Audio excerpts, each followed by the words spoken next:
Welcome back, you ghouls and gus. This is another Halloween special part 2 of Delivery Driver Horror Stories. Stories from hell, the creepy ones. So guys, I want you just to tune back as you're out gig delivery driving tonight. Turn down that radio and turn up the creepiness. Because tonight we're going to run through 5 more tales from real or not real delivery drivers. You guys be the judge. Leave down below in the comments what you would do in these situations. Kick back and enjoy. Ooh. I stole someone's Doordash order. I think it was poisoned. Listen, I'm not a bad guy. I was just really hungry and broke, and the clown didn't tip. I had been out dashing every day this clown ordered her food. Every day for lunch, she'd get fried chicken from this small place down the street from where she lived. She'd get it with all the good stuff. Mashed potatoes, green beans, potato wedges, coleslaw. God, just typing it out makes me hungry again. Again, I don't think I'm a bad person for stealing one meal. I picked up the order. I said she didn't answer the door while I parked a bit down the street and dug in. All she had to do was say she didn't get it and she'd get refunded anyway. I'm not the bad guy here. God, it was so damn good too.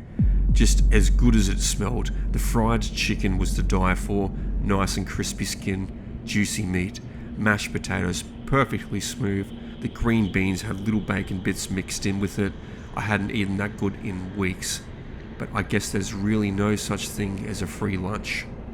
It started the day after I had my lunch stolen. I was no longer allowed to dash. Apparently the clown whined to the site that I'd been a mediocre dasher in the first place, so they pulled my dashing privileges. No more stealing meals for me. I was starving though, so I heated up some pizza rolls, and then some more pizza rolls. And then I finished off the 50 bag I'd just gotten the day before, and I was still hungry, so I warmed up a few bean burritos too. I chowed down on those while I played some League with my friends, and they got pissed about me chewing loudly on the mic, so I had to mute myself. We lost like every match because of the lack of communication, but I was hungry, and I still was, after the burritos and some frozen pizzas, and I even dug into the dark recesses of the cupboard and had some canned corned beef. I only stopped when I started feeling sick. I think my stomach was a little distended from all the food I'd crammed into it, but I couldn't help it.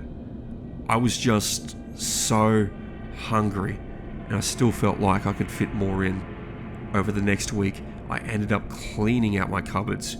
I went through all my peanut butter, my rice, my ramen, staples for when you're really broke like I am. If I wasn't eating, I was complaining about how hungry I was. I couldn't even focus on classwork without having some granola bar to chew on. I mean, I already have trouble focusing on classwork, but you know what it's like when you're hungry, and all you can think about is your stomach. I ended up just going and getting my own order of chicken from the restaurant that I'd stolen from in the first place. I ordered everything the clown did. The guy up the front cracked a joke about the party I had to be going to, but I just gave him a dirty look and practically bolted to my car with my feast. I didn't even bother leaving the parking lot before I ripped open the bag and started chowing down. I looked like a pig. I knew I attracted attention. I knew I attracted some looks from the staff inside as I ate. I literally tipped up the tub of mashed potatoes and poured it down my throat, gravy dripping down my chin as I gulped down the goodness. On the way home, I was chewing on the chicken bones. Even after all that, I was still so hungry. I've maxed out my credit card on groceries and takeout. I literally broke into my neighbouring apartment and snatched the pot roast off their counter. From what I heard, they blamed the dog. As long as they didn't blame me, I was fine. The hunger was bad enough. It's exhausting, you know, being hungry all the time. All I can think about for more than 3 seconds is when I'm going to eat next. But then, about 4 days ago, I woke up and I was covered in hair. As if I wasn't a hairy enough guy before, but now it was thick fur from the neck down. I tried shaving the more obvious away, but by the end of the day, it was back. I obviously had to stop going to class. I don't know how it took me so long to realise how differently I look, but that explains why a few of my friends kept asking if I felt okay. I should be looking like I belong on my 600-pound life, but I don't. I've actually lost weight. I can count my ribs. I've never been able to do that before. My skin's gone from a little pasty to practically grey, and my face looks like a famine victim's. I was near the breaking point when I decided to seek out the clown. Yeah, I was going to visit the women who were supposed to get the food I stole. I mean, I would have if I didn't get there and found out she's already been arrested. Her neighbour Hazel was more than informative, and thankfully the old bat was just happy to have someone to talk to, so she didn't ask why I was wearing a turtleneck and a hoodie in 65 degrees weather. Mila, that's the clown's real name. She'd always been an introvert, but she went full-on hermit over the last few weeks. She'd even stopped leaving her house, but a lot of cars apparently came to her, and every week the garbage would be filled with takeout boxes. Then Mila attacked the pizza delivery guy. Hazel had just been dozing off to some odd game show when someone frantically came pounding on the door and woke her up. Hazel opened up the door and the poor dude nearly bowled her over in an attempt to escape from the borderline rabid Mila. They slammed the door in her face and Mila threw herself against it several times before screeching like a banshee and taking off back to her own house. Hazel nearly had a heart attack when she saw how much blood was pouring from the pizza guy's face. The guy had told her everything while Hazel called 911. Mila had insisted he stay right there while she made sure he didn't take anything, and unluckily for him, she thought there was a missing breadstick. The guy tried to calm her down, told her to just call the parlour and see if she could get a replacement or a refund, but she just lunged at him, ripped off a good chunk of his cheek, and his right ear was completely gone. The cops came and took her away. The pizza guy was whooshed off in an ambulance, and now I was left with an unsettling feeling in my stomach that it may have been a little bit my fault that the pizza guy got mauled by a hangry clown with the munchies. I want to believe there's a good, normal explanation for all this, but when I woke up this morning to antlers sprouting out of my forehead, I think I nearly lost my shit. All I could do was laugh and stare at how stupid I looked, a freak with sunken, crazy eyes, furry chest and arms, and now I had horns. I finally went to the chicken place this morning with a well-angled hat and a scarf to hide my freakishness. I was surprised to walk in though and see one of the owners up front. I asked him what was up, and I think I got the final piece of the puzzle. See, there was always the same guy up front when I picked up the orders. Gus or something. I'm a bit disorientated from the low blood sugar, so names are tricky. Apparently, one of the other co-workers caught Gus sprinkling something a little extra in the seasoning. He refused to explain what it was, just that it added a little kick to the flavour and made people crave fried chicken even more. Of course, Gus was fired for tampering with food because he wouldn't explain what the seasoning was and refused to let anyone take it for testing. They couldn't tell me where he went or where I could find him. He's gone with the wind, him and his special seasonings. I did take an order of chicken home, but I gotta be honest, there is definitely something missing now that Gus's secret ingredient is no longer a part of the recipe, and I'm so hungry. I was a night owl, always had been. My most productive hours fell when the world was silent and shrouded in darkness. It was during these hours that I wrote my stories, played my video games, and most importantly, made my living. I worked for Uber Eats in Los Angeles, a job that suited my nocturnal lifestyle perfectly. This story begins on a humid summer night. I had just finished delivering a late night pizza to a college kid studying for his exams. As I drove back to the more bustling part of town, I noticed a new order popping up on my phone. It was an address I didn't recognize, nestled in an older, less travelled part of the city. It was a place few people ventured after dark, but an order was an order, and I accepted it. The order was simple, a single cheeseburger from a fast food joint. As I picked up the order, the server gave me a peculiar look. "That's a long way to go for a burger," she said, looking at the delivery address on her screen. I shrugged it off, attributing her concern to the lateness of the hour and the remote location of the delivery address. I thanked her and headed out, the aroma of the freshly cooked burger filling my car. The journey to the address was eerie. The further I went, the less familiar the surroundings became. The vibrant, crowded streets of Los Angeles gave way to narrower, desolate roads, shrouded in shadows and an oppressive silence. The city's soundscape faded into a background hum, replaced by the haunting whispers of wind through the skeletal trees lining the road. As I turned onto the street indicated by my GPS, a chilling sense of unease crept over me. The houses here were old and decrepit, their boarded up windows and overgrown lawns indicative of a long abandoned neighborhood. It was as if I had stepped into a ghost town within the heart of the metropolis. My headlights landed on the house matching the delivery address. It was a dilapidated 2-story building, the chipped paint and crumbling facade adding to its eerie appearance. But what unsettled me most was its windows. They were not boarded up like the others. Instead, they were covered by old, faded curtains that seemed to shift ever so slightly. A sensible person would have turned back, but the reality of my financial situation compelled me to carry out the task. I got out of my car, the cheeseburger in hand, and approached the house. The overgrown weeds crunched under my shoes, the sound unnaturally loud in the unsettling silence. I knocked on the door, the sound echoing through the hollowed-out house. As I waited for a response, a chill ran down my spine. There was something profoundly wrong about this place, an ominous aura that I couldn't shake. And then, the unthinkable happened.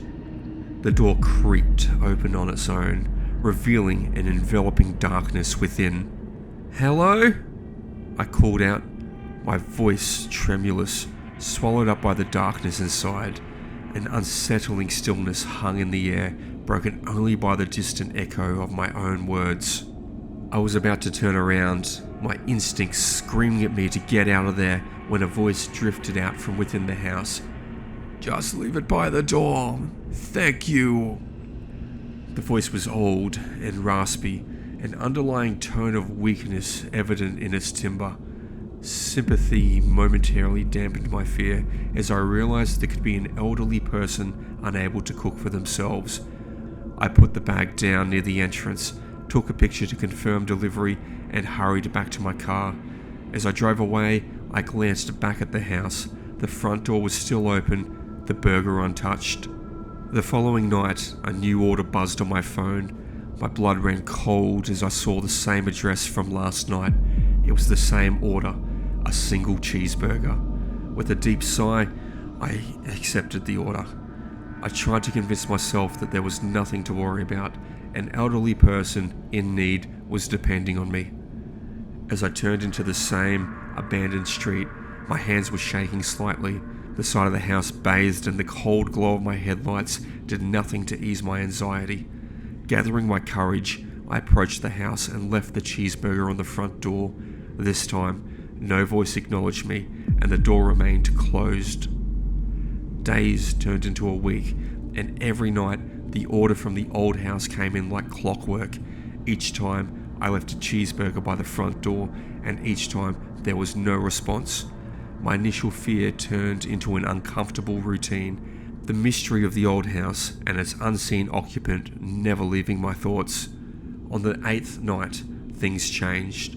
The voice, frail and weak, called out again as I set down the cheeseburger.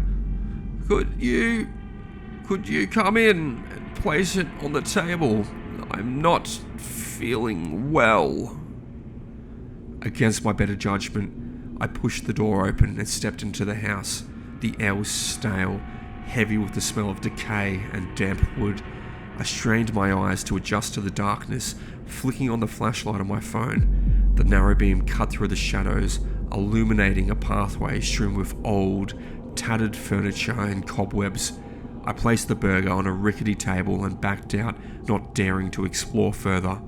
As I drove away, the feeling of unease was stronger than ever. The image of the decaying interior imprinted on my mind. The house was not fit for habitation, yet someone was living there, surviving off a single cheeseburger every night. But who were they, and why did they choose to live this way? And, most importantly, why did I feel an uncanny sense of dread every time I stepped foot on that property. As the nights wore on, I realised I was about to discover answers that I may not be prepared for. My nights became plagued by nightmares, the old house taking on monstrous proportions in my sleep-addled mind. I would be back in the decaying living room, the weak voice whispering unseen, leading me deeper into the bowels of the house. I would wake up drenched in sweat, with the echoes of the whispers still resonating in my ears. And still, the orders kept coming. I started to dread the pings on my phone as night fell, knowing that inevitably one of them would lead me to the old house. Each visit felt like I was intruding into a story I wasn't meant to be a part of, an uninvited character into a slowly unfurling horror tale. On the 12th night, my worst fears came to pass. As I laid the cheeseburger on the front door, the voice drifted out, sounding weaker than ever. "Can you please bring it to me?" I hesitated at the entrance, every instinct screaming at me to refuse, but the pleading tone in the voice tugged my humanity. Swallowing hard, I stepped into the dimly lit interior. The house seemed to groan around me as I walked deeper, following the voice that was now a barely audible whisper. My heart pounded in my chest as I moved past rotting furniture. The beam of my phone's flashlight bounced off peeling wallpaper and bare wooden floors. Finally, I reached a dilapidated door at the end of a long, narrow hallway. With a trembling hand, I pushed the door open. Inside was a figure, huddled under blankets on an old bed, the room reeking of decay and neglect. "Over here! Over here!" The figure lifted a frail hand, gesturing to a bedside table. I placed the burger there, my eyes never leaving the shadowy form under the blankets. As I turned to leave, the voice stopped me. "Thank you." Something in the tone, a mix of relief and sorrow, rooted me to the spot. I found myself asking the question that had been gnawing at me for days. "Who are you?" There was a pause, the silence stretching on until it felt unbearable. Then the figure under the blanket stirred. "Just an old man waiting to be forgotten." I left the house that night with a heavy heart, the sadness in the old man's voice haunting me. As I continued to deliver the cheeseburgers night after night, I began to feel a sense of duty, a need to ensure that this lonely soul was never forgotten. But with each visit, the atmosphere in the house grew more oppressive, the sense of dread escalating into tangible fear. I started to hear things, whispers in silence, sighs in the creaking wood, laughter in the rustling wind. The house was alive, its malignant energy growing stronger with each passing night, until one night the cheeseburger order didn't come in, nor the next night, nor the night after that. I found myself driving past the house anyway, a sick feeling of worry gnawing at me. On the 4th day, I summoned the courage to enter the house. The silence inside was deafening, the usual whispering voice absent. I moved towards the room, my heart pounding. As I pushed open the door, the sight that greeted me made my blood run cold. The bed was empty, the room colder than ever, but what truly terrified me was the state of the room. It looked untouched, unused for years. No sign that the frail, dying man had ever been there. In my heart, I knew I'd been delivering meals to a ghost, a lingering spirit tied to the old house, and I was part of its unfinished story. Fear took a backseat to an overwhelming sadness as I realized the truth. The urban legend of the old, haunted house wasn't just a legend after all, and the ghost, the lonely old man, was finally at rest. As I left the house for the final time, I could swear I heard a whisper on the wind, an ethereal voice saying, "Thank you." The haunted Uber Eats house remained as a chilling reminder of my encounter with the supernatural, a tale that would haunt my dreams for a long time to come. I deliver for a restaurant in town. Angelo's Pizza is the name, and some of the best pizza in town they have. The nights aren't always busy, and I have a few minutes to kill here and there between deliveries, so I bring my laptop to work. Music, writing, and the occasional chess game usually fills in the gaps rather well. It is a Saturday night, and surprisingly, it isn't too busy. Around 11 o'clock at night, a delivery is ready. My boss hands me the food, and I walk out the back to my car. My short 7-minute drive is fueled by the delicious aroma of fried mushrooms, Canadian bacon, and monotonous screams of the Black Dahlia murder, which gives me a short adrenaline rush and hypes me up for the last stop of the night. I arrive at the address. It's the Heritage Inn, the only hotel in our town of only 9,000. The place is located on the edge of town and is a casual style, 2-floor hotel with a not so vibrant, dull appeal. The building is made up of regular drab bricks, spaced with normal boring windows every few feet, and the roof is shingled with a dark brown. At night, it looks even duller, and tonight the parking lot is next to empty, but is filled with a few half-dimmed light posts, giving it an unnerving feeling. The feeling that makes me want to strategically place my car keys between my fingers just in case. I pull up to the entrance, which has the most appealing feature on the outside of the building, a 9-foot overhang. I enter the hotel through the single door into the concierge's room. I go up to the girl to let her know I'm heading up to, and I struggle to read the smudged writing, room 101, I tell her. To the right of the desk is a door leading to the most eye-catching feature of the entire hotel, the pool. It looks magnificent at night when it's vacant and calm, with the dim light reflecting off the water onto the beige walls. It's an almost surreal and eerie environment, and yet it seems so inviting. I go down the hallway, past the out-of-date vending machines, and past the dark, noisy laundry room. The hall is long and not very brightly lit, like everything else it seemed. Fortunately, the door to the stairs is soon after the laundry room, directly to the right. As I'm walking up the stairway, I can't help but think about that story I heard of this very same hotel. Whether it was factual or just a story, it gave me a bone-chilling feeling. A murder took place here. One of the maids went on her daily walkthrough, to which room I do not know, and found the sheets of both beds soaked in blood.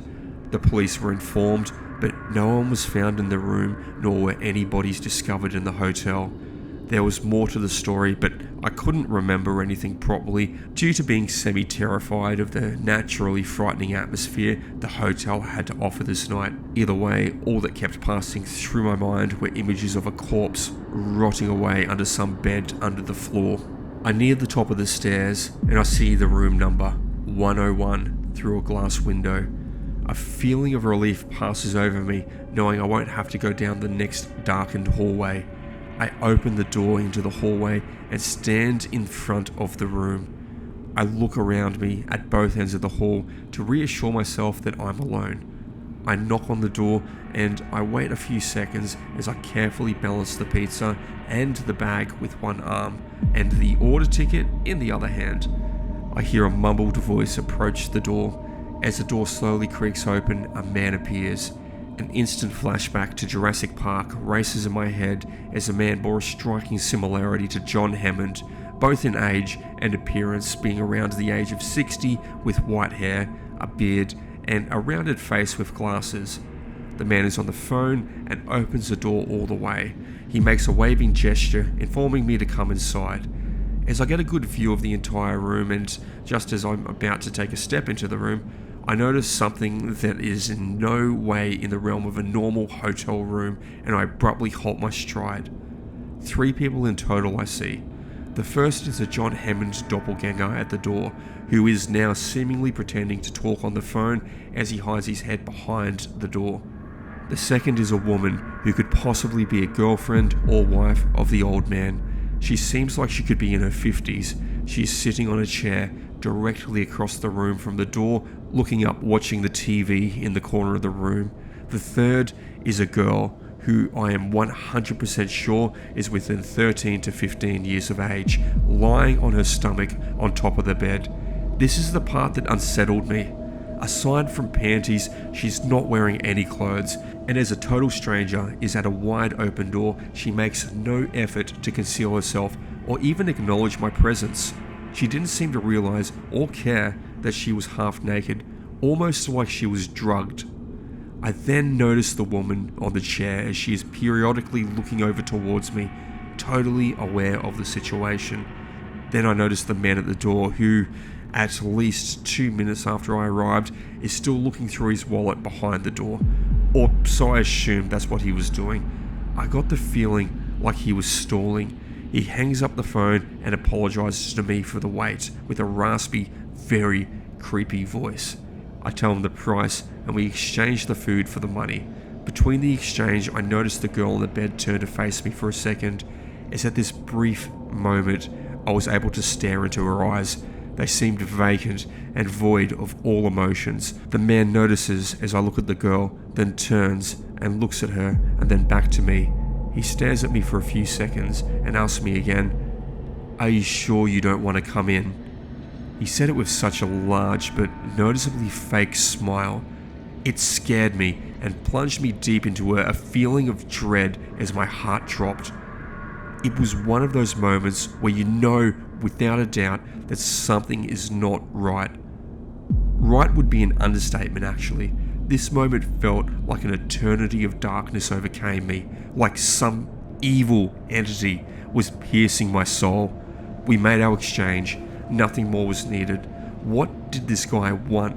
I firmly declined his offer as I shook my head side to side. He stared at me with that smile for a few more long seconds. The woman was still on the chair looking at me, and the girl was not moving on the bed. He said, still smiling, "All right then, you have a good night." Then he closed the door. I stood outside the door for a minute. I think I was in momentary shock. I put the money in my pouch, then headed back down the stairs. I informed the girl at the front desk of the situation, but I don't think she took it as seriously as I did. Maybe I didn't explain it well enough for her. I exited the hotel and got into my car, then began driving back through town. No music this time. I needed a quiet moment. I decided, for whatever reason, to call my mum and explain the situation. I explained the delivery from hell to her, and she hastily told me to hang up and call the police. I did so, but got no answer. I called my mum back and said I couldn't get through. She tried calling, and I waited. It's been 2 days since that delivery. I apparently had a message on my phone, but I didn't receive it due to phone trouble. From the police though, who were returning my call. They were interested in hearing my story and seemed pretty concerned. All the probable scenarios, both within reality and exaggerated, that could have happened that night have been swirling through my thoughts. Did I make a choice that could have possibly saved my own life, and I could have indirectly witnessed the beginnings to a sadistic murder? It's been 4 years now, and I always think about what could have happened to that girl. What if she was found dead 50 miles away and I never knew about it? Could I have done more to help her? Did she even need help, or was that whole night just one sick misunderstanding? I wonder what would have happened to me if I had have gone into that room. I have visions of needles, knives, blood, and cameras running through my mind. What were those people doing? Last night, I delivered pizza to a family made of cheese. They wanted more than a marinara. I delivered pizza for most of my 20s, and I was ready to move on to more fruitful pastures for a long time. I just never imagined the deciding factor would be the horror that I'd witness at the Graham residence. Their entire house stands at the end of a quiet cul-de-sac, enveloped by the shade of surrounding oak trees. In hindsight, there was something unnerving about that place. That entire street, just the silence, but I didn't think about it at the time. "Hello?" I shouted. I'd been knocking on the front door for a solid 3 or 4 minutes with no response, and then I heard a squelching noise. At first, the sickening sound churned my gut, but that feeling quickly morphed into fear as rubbery footsteps approached the door. I didn't know why, but my instincts were shrieking at me to run. Suddenly, I faintly distinguished the shape of a large person through the door's frosted window, and then the latch clicked. The blackened shape didn't budge. "Did you order a marinara?" I fearfully yelled, voice breaking. The bulging head of the obscenely enormous figure swung up and down. I took that as a confirmation, but the family member didn't open the door. They baffled me by turning and disappearing into the house. Now, I know this was stupid, but I wrapped my shaking fingers around the handle and tentatively eased the door open. The figure unlocked the latch before walking in, so I assumed they were inviting me inside. "Hello?" I shouted again from the gloomy, unlit lobby. "I've got a marinara for Mr. Graham. I need payment." A squishing sound coming from the dining room interrupted me. I twisted my head to the left and gulped, shuffling towards the room with timid footsteps. I kept thinking about the customer who once complained to my manager that I didn't give him time to collect the pizza, even though I'd been knocking for 7 minutes. I didn't want to get scolded again, no matter how unsettling the situation seemed. "I just need someone to pay," I whispered, quivering in the dining room. Streetlights partly illuminated the room through tall windows, and it was absolutely filthy. Flies hovered above precarious stacks of plates on the dining table. Scraps of indistinguishable food festered within a mound of numerous ancient feasts. There was plenty of pizza crust, but some of the food remnants were harder to identify. A light flickered to life in the kitchen, and the sudden sound of running water surprisingly settled my erratic heartbeat. It seemed ordinary. The tap added normalcy to the house of horrors. "Mr. Graham," I said, striding confidently from the dining room to the kitchen, "you need to pay for your pizza before I leave." I entered the kitchen and rounded the corner to face the source of the running water, and that was when I finally saw one of the Graham family members in the flesh. I screamed because I wasn't seeing flesh at all. The young child's form was composed of what appeared to be brie. Judging by his melting complexion, he instantly turned off the tap and began to twist his head, cheesy appendages oozing into the tiled floor. Shivering uncontrollably, I looked down and noticed there were cheese trails everywhere, but that didn't horrify me as much as the face I saw when I looked up again. The boy's facial features were almost non-existent. His eyes were yellow spheres that lacked pupils, and his mouth a lipless pit that gaped to reveal a void in the heart of his brie body. The popping noises he uttered upon seeing me were the most terrifying things I'd ever heard. A bubbling broth. It sounded as if he were melting in an oven. I couldn't speak. I dropped the pizza onto the tiles and frightfully backed out of the kitchen. The boy glanced down at the cardboard box and he glanced up at me. There was the briefest moment of calmness before he shrieked like an overboiled pot, flailing towards me with cheesy, outstretched arms. I screamed and fled into the dining room, eyeing the doorway to the lobby, only 20 yards to the front door. That's all I could think. When I reached the entryway, however, a shadow slid in front of the door's frosted windows. The father. His frothing screech was cacophonous, and his form was humongous in comparison to his son. He started to slump towards me, slapping his brie feet against the cheese-covered carpet. Terrified beyond measure, I snapped my head to the doorway, which led to the living room, and I beelined towards it. The father marched maliciously towards me and eyed the grand windows overlooking the driveway. It was the easiest exit route. As I scooped a heavy ornament from the coffee table, a rocking chair in the corner of the lounge caught my attention. I expected to see a cheese-formed mother staring back at me, but the dim streetlight revealed something far more harrowing. A skeleton. Drunk from a cocktail of terror and adrenaline, I tossed the ornament at the lounge window, and a resounding smash shattered one of the panes into hundreds of pieces. At that moment, the father slithered through one lounge doorway, and his son slithered around the other. Screaming, I barreled towards the shattered window and clambered through it. I could taste freedom, but my trousers leg got caught on a protruding shard, and I cried at the blazing pane of glass gashing my skin. Still, seeing those two Brie abominations lurching through the darkness, I realized they were horrors worse than my injury. I tore my leg free, removing a hefty chunk of flesh with it, and screeched as I hobbled across the driveway. I leapt into my car and headed home. Screw this shift. I resigned immediately.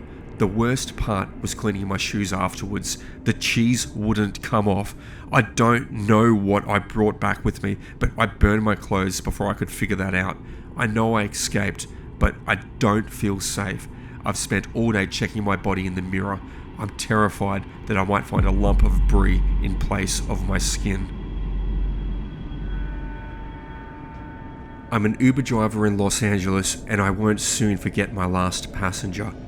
Coming from the Midwest, you anticipate that you're going to run into some unusual people and things out in this city.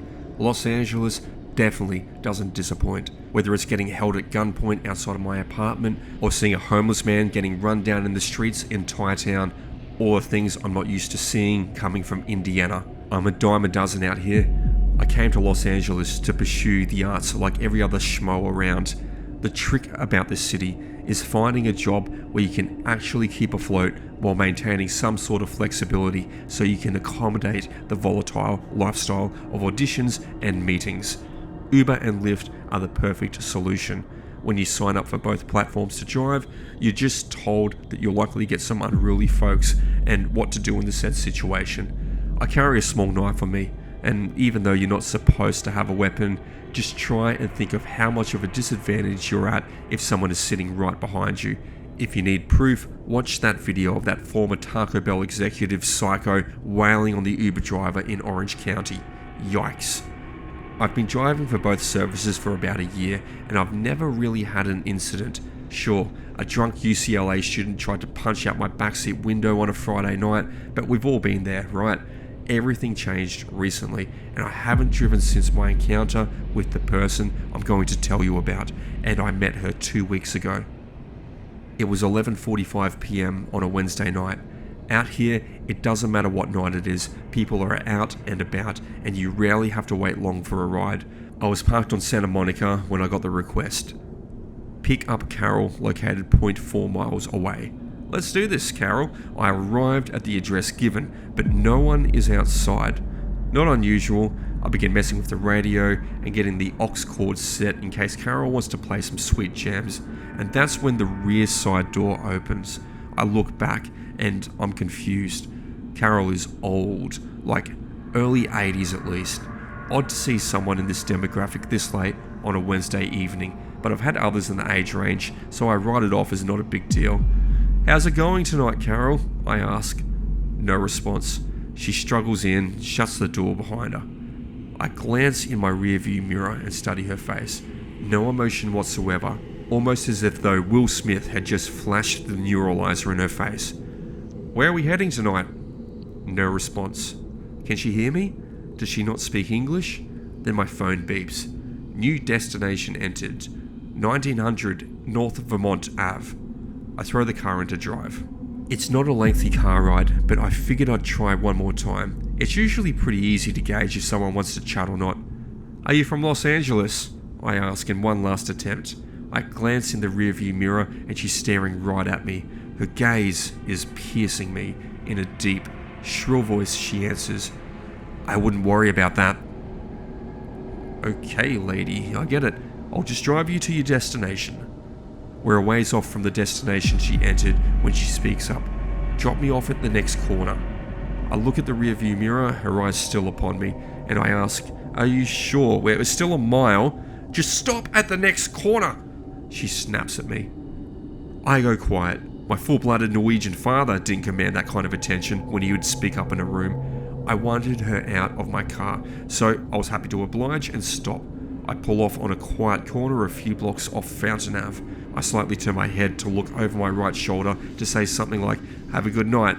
But as I turn my head, I see she's leaned up in between the seats, just inches from my face. I freeze. I can't speak. I can't look at her, only down at the median in between the driver's and passenger's seats. Her breathing is something I'll never forget. It was deep breaths in such a strange cadence, almost like an irregular heartbeat. She put her pointer and middle fingers on my shoulder, and my eyes finally met hers. I'm terrified. Her touch was cold as ice. I was wearing my Colts hoodie, and her fingers felt almost like ice directly in contact with skin. Her eyes weren't black, wide open, or any other cliche of a maniac, but sad, almost motherly. My terror shifted. Before I could say anything, and before she stepped out of my car, she said 3 words that forever changed my life. Take the stairs. I stared back at her with a look that said, "Excuse me?" She didn't repeat herself, but leaned back and away and exited my car. I sat there and watched her slowly waddle away into a beat-up apartment building and then slowly out of my sight. What the hell was that? I wasn't going to give any more rides that night. I turn off the app and drive back to my apartment in Koreatown. And currently, that's where I'm sitting, my head still in my hands trying to comprehend what happened. So here's the thing. I stumbled into the back door of my 8th floor apartment building that night. I live on the 7th floor. This place has been standing since the late 1940s. By the time I come in, it's around 12:30, and not even thinking, I hop up the back stairwell. Usually I'm lazy as hell and take the rickety old elevator. I get to the 4th floor when I hear it.